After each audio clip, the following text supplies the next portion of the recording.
Uno, que ustedes van a encontrar que dentro de los temas principales habla de las teorías del origen de la vida. Van a ver que en uno de los ejercicios ustedes tienen que completar este esquema a modo de síntesis. Es muy importante que lo completen correctamente, dado que les va a ayudar mucho a la hora de estudiar para la evaluación. A lo largo de la cartilla, ustedes habrán visto que se trata de tres ideas centrales, que son la teoría de la generación espontánea, la teoría prebiótica y la panspermia.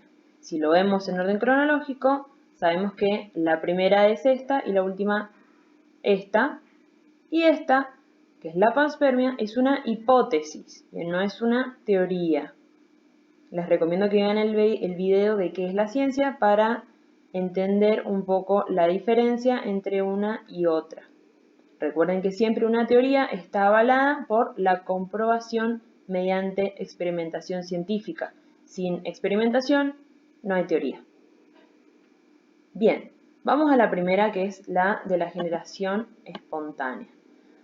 ¿Sí? Esta teoría surge en la antigua Grecia. Son varios los autores, pero lo vamos a agrupar solamente como griegos. Después, quien le da más fuerza y uno de los principales defensores de esta teoría fue Aristóteles, y quien la comprobó, y esto lo digo entre comillas porque fue un experimento que no estaba controlado, fue Van Helmont. Esto lo pueden encontrar todo en la cartilla.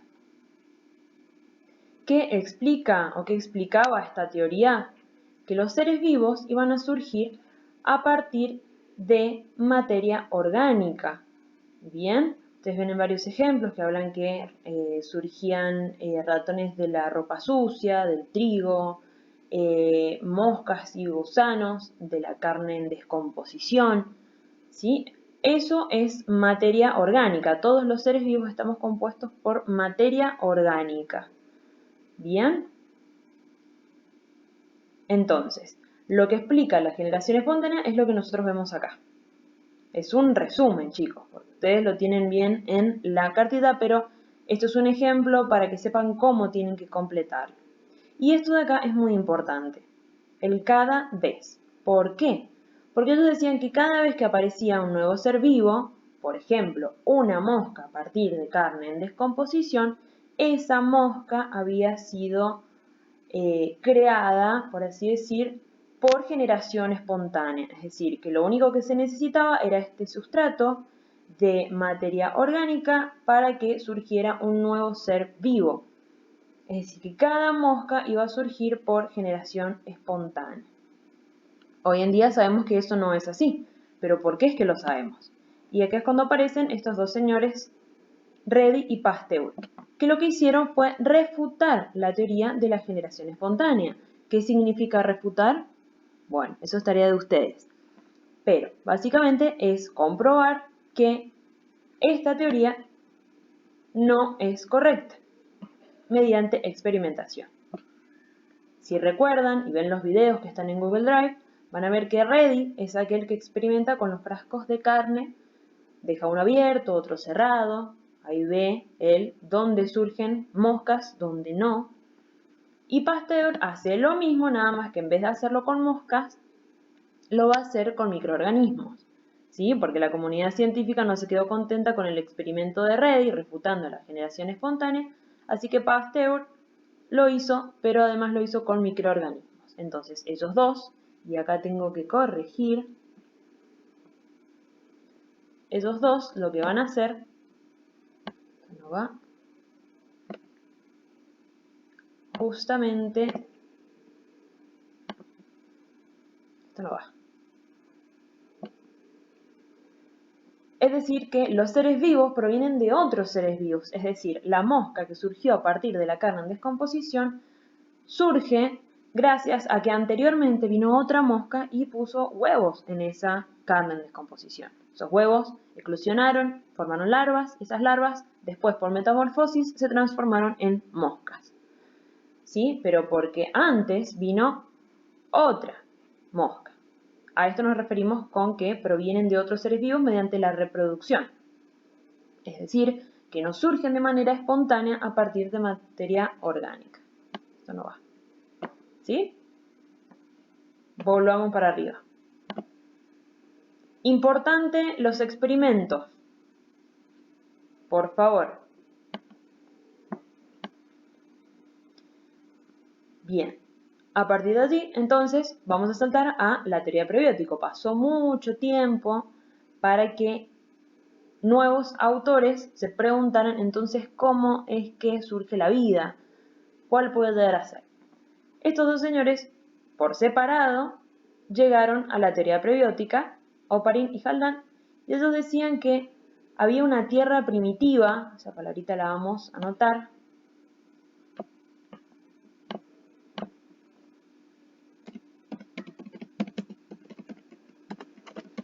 ahí está.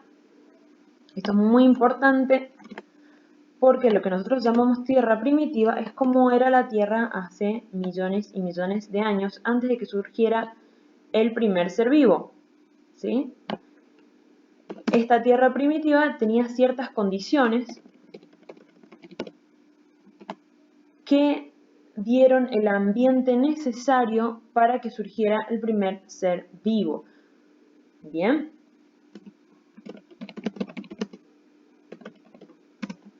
Que probablemente fue una bacteria.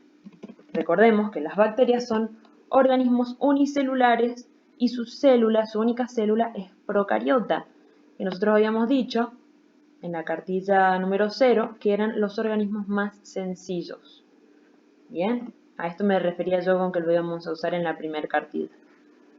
Bien, otra cosa que es importante es nombrar las condiciones de esa tierra primitiva. Ustedes las tienen bien descritas, pero le vamos a hacer un repaso rapidito. ¿Cuáles eran? Primero, que no había una atmósfera como la que hay ahora, ¿sí? Es decir, que la atmósfera en ese momento en la tierra primitiva no tenía oxígeno, ¿sí? No había oxígeno en el aire. ¿Qué otra característica? La atmósfera estaba cargada de gases, como cuáles, como por ejemplo nitrógeno, como por ejemplo dióxido de carbono. Vamos a poner, a ver, así. Nitrógeno, dióxido de carbono, hidrógeno. ¿Bien? Metano, etc.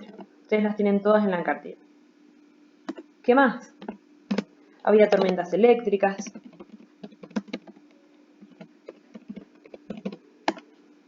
¿Qué más había? Las erupciones volcánicas que me daban a estos gases. ¿Qué más? El agua del océano en permanente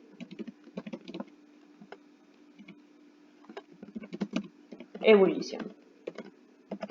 Es decir, que permanentemente estaba el ciclo del agua evaporando y precipitando agua.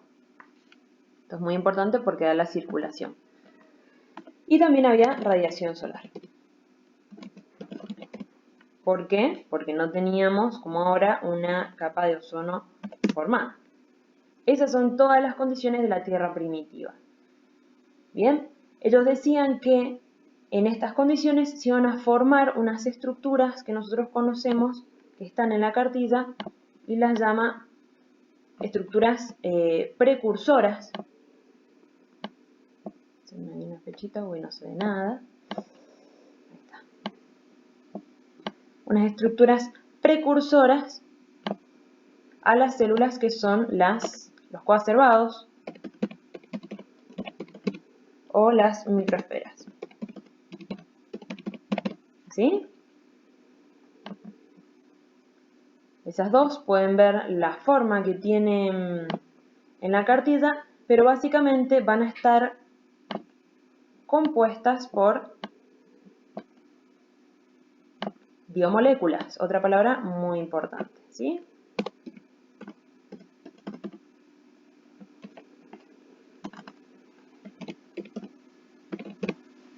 Ya vamos a ver cuáles son estas biomoléculas. No los podemos poner ahora y ya está.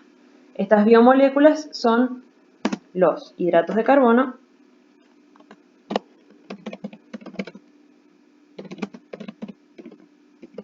los azúcares, los lípidos, las grasas o aceites, los ácidos nucleicos, como el ADN, por ejemplo, y las muy importantes proteínas. ¿Sí? Esas son las 4. Pero ¿qué pasa? Tanto Oparin como Haldane se quedaron en la idea nada más, porque dijeron, si todas estas condiciones de la Tierra primitiva me dieron a estas estructuras que posteriormente dieron a las primeras células, es decir, a los primeros organismos vivos, a las bacterias, seguramente les llevó mucho tiempo. Entonces nunca experimentaron, nunca pasó a ser teoría.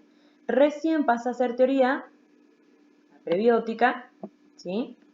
Cuando Miller y Urey experimentan, y ahí sí lo comprueban mediante experimentación. Ustedes tienen en la cartilla el experimento, pero básicamente lo que hacen es recrear las condiciones de la Tierra primitiva. Bien, lo hacen con un ciclo. Eso, por favor, también les pido que lo vean bien al experimento. ¿Sí? ¿Cómo lo comprueban? Miller logra ver, esto es muy importante, logra encontrar en la solución estas biomoléculas, que lo que le van a indicar a él es que estas estructuras finalmente pudieron formarse y allí es donde nosotros vamos a tener a las células. Eso lo vamos a poner, si a ustedes también ya les queda.